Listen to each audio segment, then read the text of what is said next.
স্টুডেন্টরা রাইলস tube insertion and feeding সম্বন্ধে একটা ভিডিও করবে, সেটা তোমরা কন্টিনিউ দেখো। এই ভিডিওটা তোমাদের পরীক্ষার প্র্যাকটিক্যাল প্রসিজারের জন্য সুবিধা হবে, প্লাস তোমরা এর থেকে অনেক কিছু জানতে পারবে। আজকে আমি রাইলস টিউব ইনসারশন প্রসিডিওরটা করে দেখাবো। ইন্ট্রোডাকশন। রাইলস টিউবটা কি আগে সেটা আমাদেরকে জানতে হবে। রাইলস tube is an artificial tube which is used to provide feeding of the patient. This tube is passes through the nose and it extends up to stomach. এবার রাইলস টিউব প্রসিডিওরের জন্য আমাদেরকে জানতে হবে রাইলস টিউব প্রসিডিওর যে আমরা করব, এই রাইলস টিউব প্রসিডিওর করার কি উপকারিতা আছে। রাইলস টিউব প্রসিডিওরের ফলে যে পেশেন্ট কমপ্লিটলি আনকনসিয়াস, সেই পেশেন্টকে আমরা খাবার দিতে পারবো রাইলস টিউবের মধ্য দিয়ে। আর যে পেশেন্ট মুখের মধ্য দিয়ে সলিড খাবার খেতে পারে না, অর্থাৎ যার কারো যদি চিউইং প্রবলেম থাকে, সেই সমস্ত পেশেন্টকে আমরা রাইলস টিউবের মধ্য দিয়ে খাবার দেব। যদি কোনো পেশেন্টের মুখে কোনো রকম ইনজুরি হয়, সেক্ষেত্রেও আমরা অনেক সময় রাইলস টিউব ফিডিং ইউজ করতে পারি। এগুলো সব রাইলস টিউবের ইন্ডিকেশান। এবার হচ্ছে কন্ট্রা ইন্ডিকেশান। যদি কোনো পেশেন্টের নোজে সার্জারি হয় বা ন্যাজাল বোন ফ্র্যাকচার হয়ে যায়, সেক্ষেত্রে কিন্তু আমরা রাইলস টিউব ফিডিং তাকে দিতে পারবো না। যদি কোনো পেশেন্টের গ্যাস্ট্রিক অর্থাৎ স্টমাকের মধ্যে যদি কোনো সমস্যা হয়, অর্থাৎ স্টমাকের যদি কোনো রকম সার্জারি হয়, গ্যাস্ট্রেকটমি যেটা বলি আমরা, সেক্ষেত্রে কিন্তু আমরা রাইলস টিউব ফিডিং দিতে পারবো না। যদি কোনো পেশেন্টের ইসোফেগাসে কোনো ইনজুরি থাকে, সেক্ষেত্রেও কিন্তু আমরা রাইলস টিউব ফিডিং দিতে পারবো না। এবার হচ্ছে step of procedure. Ryle's tube ইনসারশনের জন্য আগে আমাদের জানতে হবে নার্সেস প্রিপারেশন। নার্সেস প্রিপারেশন দুই রকমের হয়, একটা ফিজিক্যাল প্রিপারেশন আর একটা মেন্টাল প্রিপারেশন। ফিজিক্যাল প্রিপারেশনটা কীরকম হবে, নার্সেসের হেয়ারটা ভালোভাবে বাঁধা থাকবে, সুন্দর করে বাঁধা থাকবে। নার্সের যে ড্রেসটা, সেই ড্রেসটা ক্লিন থাকবে আর রিঙ্কেলস ফ্রি থাকবে, ড্রেসে কোনো রকম ভাঁজ থাকবে না। আর হচ্ছে নার্সের ড্রেসের যে জামাটা, সেটা সবসময় above the level of elbow হবে। এরপরে এবার হচ্ছে যে মেন্টাল প্রিপারেশান। রাইলস টিউব যে নার্স ইনসারশন করছে, তাকে থরলি জানতে হবে রাইলস টিউবটা কত দূর পর্যন্ত ইনসারশন করবে, রাইলস টিউব ইনসারশন করার ফলে পেশেন্টের কি বেনিফিট হতে পারে, রাইলস টিউব ইনসারশন করতে গিয়ে পেশেন্টের কোনো যদি ইনজুরি হয়ে যায়, সেই ইনজুরিগুলোর তাৎক্ষণিক কেয়ার সম্পর্কে তাকে জানতে হবে।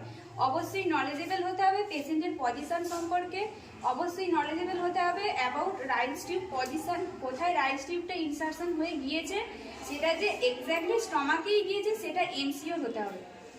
এরপরে হচ্ছে এনভায়রনমেন্টাল প্রিপারেশন। এই প্রসিডিউরের জন্য একটা অত্যন্ত ওয়েল লাইটেড রুম দরকার আর একটা ভেন্টিলেটেড রুমের দরকার। আর তার ফ্যানটা থাকবে পেশেন্টের নিড অনুযায়ী, অর্থাৎ পেশেন্ট যদি এখানে কনসিয়াস হয়, তাহলে পেশেন্টকে জিজ্ঞাসা করে আমি ফ্যানটা অফ বা অন করব। আর যদি পেশেন্ট আনকনসিয়াস হয়, সেক্ষেত্রে রুম টেম্পারেচারের উপর ডিপেন্ড করে পেশেন্টের normal body temperature 98.6 degree Fahrenheit, এটা মেনটেন করে আমি ফ্যানটা রেগুলেট করব। Articles preparation. আর্টিকেলস প্রিপারেশনের জন্য লাগবে একটা গ্রিন ট্রে আর একটা লাগবে স্টেরাইল ট্রে। এই ট্রেগুলো অর্থাৎ আর্টিকেলসগুলো সর্বদা থাকবে পেশেন্টের বেড সাইডে। একটা ক্লিন ট্রে, সেই ক্লিন ট্রের মধ্যে কি থাকবে, ম্যাকিন্টোশ উইথ টাওয়েল। এটা কেন নেব না, পেশেন্টের যাতে বেডটা ভিজে না যায় সেই জন্য নেব। পেশেন্টের বেড ভিজে গেলে পেশেন্ট ডিসকমফোর্ট ফিল করবে, এরপর আমাকে বেডশিট আবার পুনরায় চেঞ্জ করতে হবে। এরপরে হচ্ছে একটা ক্লিন গ্লাভস। ক্লিন গ্লাভসটা কেন নেব, যাতে পেশেন্টের নোজটা, আমি যে রাইলস টিউব ইনসারশন করবো, পেশেন্টের নোজটা ক্লিন করার জন্য আমাকে একটা গ্লাভস নিতে হবে, আর যাতে ক্রস ইনফেকশন প্রিভেন্ট হয় তার জন্য গ্লাভসটা দরকার। এরপরে সোয়াব স্টিক, নোজটা ক্লিন করার জন্য সোয়াব স্টিক নিতে হবে। একটা লাগবে স্টেথোস্কোপ।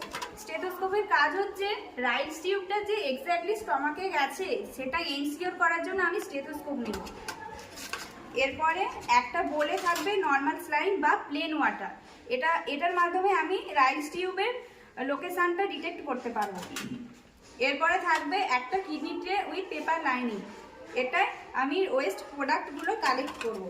একটা থাকবে সিজার উইথ অ্যাডিসিভ টেপ, এটা আমি অ্যাডিসিভ টেপটা কাটবো সিজারের মাধ্যমে এবং রাইলস টিউবটা ফিক্সড করব। এরপরে একটা থাকবে লিগনোকাইন জেল, যেটা লুব্রিকেশন হিসাবে কাজ করবে। আর একটা থাকবে হ্যান্ড রাব, যেটা আমি ক্লিন গ্লাভসটা রিমুভ করার পরে স্টেরাইল গ্লাভসটা পরার আগে হ্যান্ড রাবটা করবো। যখন আমরা স্টেরাইলটা ওপেন করব তখন আমরা হাত দিয়ে টাচ করে দেখাবো না, সেটাকে আমরা পেন দিয়ে ডিটেক্ট করব বা কোনো স্কেল দিয়ে ডিটেক্ট করব। স্টেরাইল ট্রের মধ্যে থাকছে একটা 1 পেয়ার হচ্ছে স্টেরাইল গ্লাভস থাকবে আর একটা রাইলস টিউব থাকবে। সাইজ বিভিন্ন ধরনের হয়, 14, 16, 18, 20। এর মধ্যে আমরা এখানে ইউজ করছি 16 গজের রাইলস টিউব। এরপরে থাকবে 1 পেয়ার গ্লাভস থাকবে, সেটা অবশ্যই স্টেরাইল গ্লাভস হতে হবে। এরপরে থাকছে একটা নাইফ ডিস্কের মধ্যে একটা 50 সিসি সিরিঞ্জ। সেই সিরিঞ্জটার মধ্যে দিয়ে আমি চেক করব রাইলস টিউবের লোকেশন। হচ্ছে step of procedure Ryle's tube insertion. প্রথমে কি করতে হবে? হ্যান্ড ওয়াশিং করতে হবে। হ্যান্ড ওয়াশিং করার পর ক্লিন গ্লাভস করতে হবে। হয়ে গেছে। এরপরে আমি পেশেন্টকে বলবো যে আপনার রাইলস টিউব ইনসারশন প্রসিডিওর আমি চালু করছি। পেশেন্ট যদি আনকনসিয়াস হয় তাহলে পেশেন্টের যদি বাড়ির লোক থাকে তাহলে বাড়ির লোককে বলবো এবং বলবো প্লেসটা খালি করে তারা যেন বাইরে চলে যায়। পেশেন্টকে সাইড লাইন পজিশন দেবো। টাওয়েলটা স্প্রেড করেছি। স্প্রেড করার পরে পেশেন্টকে সেমি ফাউলার্স পজিশন দিতে হবে। সেমি ফাউলার্সের ডিগ্রি হবে 30 থেকে 45 ডিগ্রি অ্যাঙ্গেলে পেশেন্টকে বসাতে হবে। ফাউলার্স পজিশন দেওয়া হয়ে গেছে। এরপরে আমি যে নোজ স্টিকটা ইনসারশন করবো রাইলস টিউব, সেই নোজ স্টিকটা ক্লিন করব। ক্লিন করার জন্য সোয়াব স্টিক নেব। আমি যখন প্রসিডিওর করব এটা লক্ষ্য করতে হবে আমার ক্লথিং এর সাথে পেশেন্টের বেডে যেন কোনো রকম টাচ না হয়। এতে ক্রস ইনফেকশন হতে পারে এবং হেলথ কেয়ার অ্যাসোসিয়েটেড যে ইনফেকশন সেটাও হতে পারে। এরপরে কি করব? আমি পেশেন্টের সাথে কথা বলবো। কথা বলতে বলতে এইভাবে এটা ক্লিন করব। আর যদি পেশেন্টের সাথে আমি না কথা বলি তাহলে পেশেন্ট অ্যাংজাইটি ফিল করতে পারে বা তার কোনো অসুবিধা হতে পারে, সেটা দূর করার জন্যই আমি পেশেন্টের সাথে কথা বলবো। পরে এই যে ক্লিন গ্লাভসটা সেটা রিমুভ করে হ্যান্ড রাব করবে। হ্যান্ড রাব করার পরে স্টেরাইল গ্লাভসটা পরবো। স্টেরাইল গ্লাভস পরার পরে এরপর আমি রাইলস টিউবটা নেব ইনসারশনের জন্য। আগে আমাকে ওই জেলিটা এখানে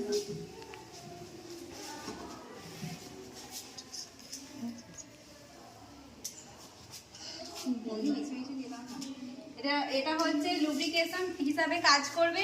রাইলস টিউবটা ইজিলি এবং স্মুথলি ওর ভেতরে ইনসারশন করা যাবে। ইনসারশন করার আগে আমি মেজারমেন্ট করে দেখে নেব যে কতটা রাইলস টিউব ইনসারশন করলে এটা স্টমাকে যাবে। ইনসারশন করার জন্য রাইলস টিউবের টিপের সাথে এয়ারলোবস উইদাউট টাচ, তার এয়ারলোবের সাথে জিপয়েড প্রসেস করার পরে আমাকে আন্দাজ করতে হবে যে 160 সেন্টিমিটার ইনসার্ট করলে এটা স্টমাকের মধ্যে পৌঁছাবে। এরপরে আমি হাতে আগে থেকে লক্স জেল নিয়ে রেখেছিলাম লুব্রিকেশন করার জন্য, এটা লুব্রিকেশন করতে হবে। করার পরে এবার নোজ স্টিল দিয়ে এটা ইনসারশন করতে হবে। যখন ইনসারশন করব পেশেন্টকে বলবো সোয়ালোইং করতে। সোয়ালোইং এর মাধ্যমে রাইলস টিউবটা ভেতর দিকে সে সোয়ালোইং করবে। আর ইনসারশন করার সময় আমি ওরাল ক্যাভিটিটা দেখবো যে মুখের মধ্যে এই রাইলস টিউবগুলো পেঁচিয়ে আছে কিনা। এটা যেহেতু ইনসারশন করা যাবে না সেই জন্য আমি এইভাবে দেখিয়ে দিচ্ছি যে এটা জিপয়েড প্রসেসে এতদূর ইনসারশন হওয়ার পরে এইটা নোজের মধ্যে থাকবে এবং এটাকে অ্যাডিসিভ টেপ ফিক্সড করতে হবে। এরপরে রাইলস টিউবটা যে এক্স্যাক্টলি স্টমাকে গেছে সেটার লোকেশনটা চেক করার জন্য আমি একটা 50 সিসি সিরিঞ্জ নেব। সেই সিরিঞ্জের মধ্যে 10 ml মোটামুটি 10 ml এয়ার নেব এবং তার আগে স্টেথোস্কোপটা পেশেন্টকে স্ক্রিন দেওয়া অবস্থায় যতটা এক্সপোজ করা যায় বডি পার্ট আমরা ততটাই এক্সপোজ করব এবং করে স্টেথোস্কোপটা স্টমাকে প্লেসমেন্ট করব। স্টেথোস্কোপটা স্টমাকে প্লেসমেন্ট করার আগে এয়ার পিসগুলো আগে এয়ারের মধ্যে ইনসার্ট করো।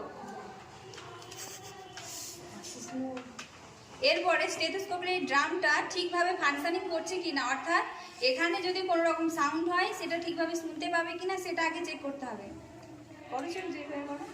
এরপরে প্লেসমেন্ট করতে হবে স্টেথোস্কোপটা স্টমাকের ওপরে এবং এখানে রাইলস টিউবটা এইভাবে পিঞ্চ করতে হবে। পিঞ্চ করার পরে এর মুখটা ওপেনিং করতে হবে। ওপেনিং করার পরে এখানে 10 ml দেওয়া এয়ার এর মধ্যে দিতে হবে। দেওয়ার পরে ফিক্সড করা হলো।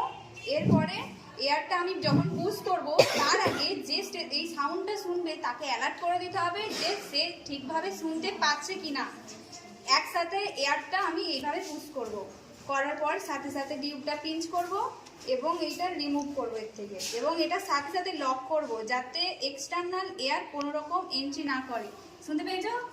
রাইস টিউবের এই এক্সট্রা টিউবটা বেরিয়ে থাকবে, সেই জন্য পেশেন্ট যদি কনসিয়াস হয় এবং সে যদি অ্যালার্ট থাকে তাকে হেলথ এডুকেশন দেবো যে এই টিউবটা সে যাতে হাতে করে না টেনে খুলে ফেলে। আর যদি পেশেন্ট আনকনসিয়াস হয় তাহলে হাতের মধ্যে তার রিস্ট্রিক্ট ব্যবহার করতে হবে এবং সে যাতে খুলে না ফেলে তার দিকে লক্ষ্য দিতে হবে। সমস্ত ইনস্ট্রুমেন্টগুলো আমাদেরকে টার্মিনেশন করতে হবে। টার্মিনেশন প্রসেসের মধ্যে থাকছে অটোক্লেভ, ডিসইনফেকশন, আর হচ্ছে একবারে ডিসকার্ড। আর হচ্ছে অটোক্লেভের মধ্যে এই সমস্ত স্টিল মেটেরিয়াল, এগুলো সমস্ত কিছু অটোক্লেভিং হবে। আর এই যে স্টেথোস্কোপটা, এটা অ্যালকোহল 70% আইসোপ্রোপাইল অ্যালকোহল আর তার সাথে কটন সোয়াব দিয়ে ভালোভাবে ক্লিন করে ডিসইনফেক্টেন্ট করতে হবে। করার পরে এই যে গ্লাভসটা, এই গ্লাভসটা হচ্ছে রেড বিনে ডিসকার্ড করতে হবে এবং এই যে প্লাস্টিকগুলো আছে এগুলো সব আমরা ব্ল্যাক বিনে ডিসকার্ড করব। আর এই সোয়াব স্টিকটা ইয়েলো কালার কোডিং বায়োহ্যাজার্ডের মধ্যে ডিসকার্ড করতে হবে। এখন আমি বলবো ন্যাসোগ্যাস্ট্রিক টিউব ফিটিং। ন্যাসোগ্যাস্ট্রিক ফিটিংয়ের জন্য যে আর্টিকেল প্রিপারেশন, কী কী আর্টিকেলস লাগবে? আর্টিকেলসে লাগবে প্রথমে হচ্ছে একটা ট্রিটমেন্ট টাওয়াল লাগবে, যেটা পেশেন্টের চেস্টের ওপরে প্লেস করতে হবে যাতে পেশেন্টের জামা ভিজে না যায়। তারপর হচ্ছে একটা স্টেথো লাগবে, কারণ ফিডিংয়ের আগে যাতে দেখতে হবে এনজি টিউবের যে প্লেসমেন্ট সেটা ঠিকঠাক জায়গায় আছে কি না। একটা মেজারিং কাপ লাগবে, যেটাতে আমরা মেজার করব যে আমরা যে ফিডিংটা করাবো, যে ফুডটা হচ্ছে ঠিকঠাক মেজার করার জন্য আমরা মেজারিং কাপ নেব। তারপর একটা নাইফ ডিসে হচ্ছে 50 ml এর একটা সিরিঞ্জ নেব, যেটা দিয়ে আমরা ন্যাসোগ্যাস্ট্রিক ফিডিং করাবো। একটা বলে হচ্ছে ড্রিঙ্কিং ওয়াটার নিতে হবে, আর একটাতে হচ্ছে খাবার নিতে হবে, যে খাবারটা আমরা খাওয়াবো, আর কিডনিতে আর পেপার ব্যাগ আর হচ্ছে ক্লিন গ্লাভস লাগবে। এবার আমরা শুরু করবো এনজি টিউব ফিডিং। আমরা এনজি টিউবের মাধ্যমে কিভাবে একটা পেশেন্টকে ফিডিং করাবো। প্রথমে হচ্ছে এনজি টিউবটার প্লেসমেন্ট ঠিকঠাক জায়গায় আছে কিনা সেটা আগে চেক করতে হবে। সেটা আমরা অনেক রকমের প্রসিডিওর হিসাবে আমরা চেক করতে পারি, কিন্তু আমরা আজকে চেক করব বাবেল ফর্মেশন হচ্ছে কিনা সেইভাবে। প্রথমে আগে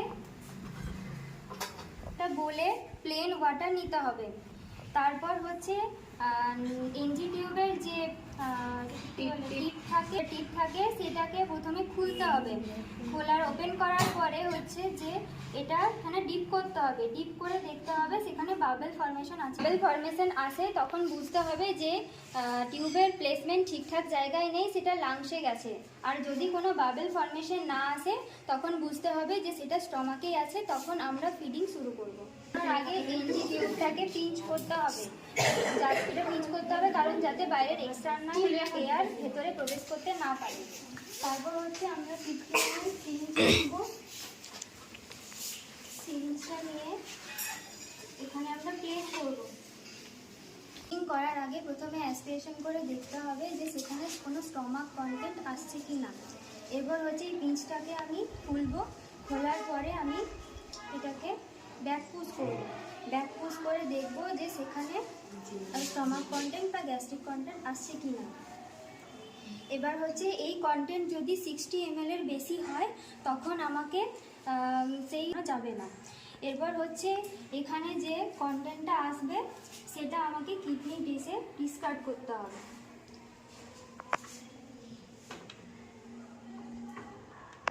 ফিডিং করানোর জন্য 50 ml সিরিঞ্জের যে প্লাঙ্কারটা আছে সেটা আমাদেরকে খুলে ফেলতে হবে। খোলার পরে আমরা সেটা দিয়ে ফিডিং করাতে পারবো। এবার হচ্ছে আবার এটাকে ওপেন করার আগে আমাকে পিঞ্চ করতে হবে। পিঞ্চ করার পরে হচ্ছে এটা ওপেন করতে হবে। তারপর আবার এটা এখানে প্লেস করতে হবে। প্লেস করার পরে আমাকে ওঠানোর আগে আমাকে 5 ml ওয়াটার দিতে হবে।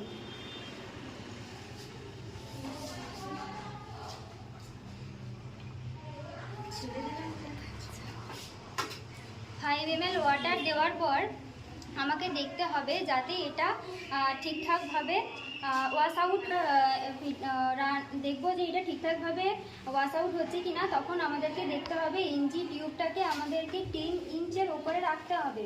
10 ইঞ্চের বেশি যাতে না হয়, সেটা স্টমাক থেকে বেরিয়ে যাওয়ার সম্ভাবনা থাকে, তাই অবশ্যই আমাদেরকে সেটা মাথায় রাখতে হবে। এবার 5 ml ওয়াটার দেওয়ার পরে আমরা ফুড কন্টেন্ট সেটাতে পোর করব। আমরা আর্টিকেলসে নিয়েছি একটা মেজারিং কাপ। মেজারিং কাপে আমরা যে ফুড কন্টেন্টটা আছে সেটা আমরা পোর করব কারণ সেটাকে মেজার করার জন্য। মেজার এই কারণেই করব কারণ যখন আমরা এনজি টিউব ফিডিং করাবো তখন হচ্ছে 300 ml এর বেশি ফিডিং করানো যাবে না।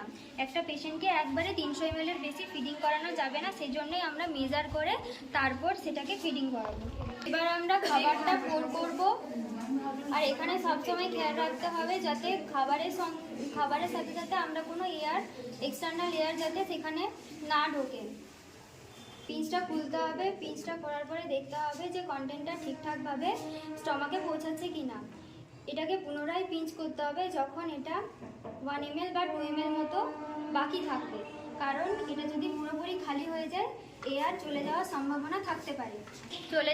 স্টমাকে চলে যাওয়ার পরে আমরা আবার 5 ml ওয়াটার দেব, সেটাকে পুরো পাইপটা ওয়াশ আউট করার জন্য, পুরো পাইপে যাতে কোনো রকম ফুড কন্টেন্ট লেগে না থাকে।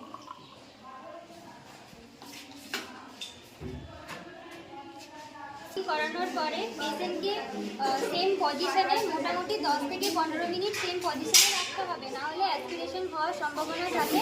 10 থেকে 15 মিনিট পর আমরা আবার পেশেন্টকে কমফোর্টেবল পজিশন দিতে পারি। এবার হচ্ছে টার্মিনেশন, সেগুলো হচ্ছে অটোক্লেভে যাবে, আর যে ট্রিটমেন্ট টাওয়েল সেটা লন্ড্রি ব্যাগে যাবে, আর যে স্টেথোস্কোপটা নিয়েছিলাম সেটাকে আমরা 70% আইসোপ্রোপাইল যে অ্যালকোহল সলিউশন আছে সেটা দিয়ে আমরা ক্লিন করব। এনজি টিউব করার পর আমাদেরকে অবশ্যই রেকর্ড রিপোর্ট করা উচিত। রেকর্ড রিপোর্টের মধ্যে থাকবে আমরা পেশেন্টকে ঠিক কোন টাইমে খাইয়েছি, কী ধরনের ফুড খাইয়েছি এবং কত ml খাইয়েছি তার অ্যামাউন্ট লিখতে হবে, এবং অ্যাসপিরেশন করার সময় কত ml অ্যাসপিরেট হয়েছে সেই mlটাও সেখানে অবশ্যই লেখা উচিত বা রেকর্ড করা উচিত।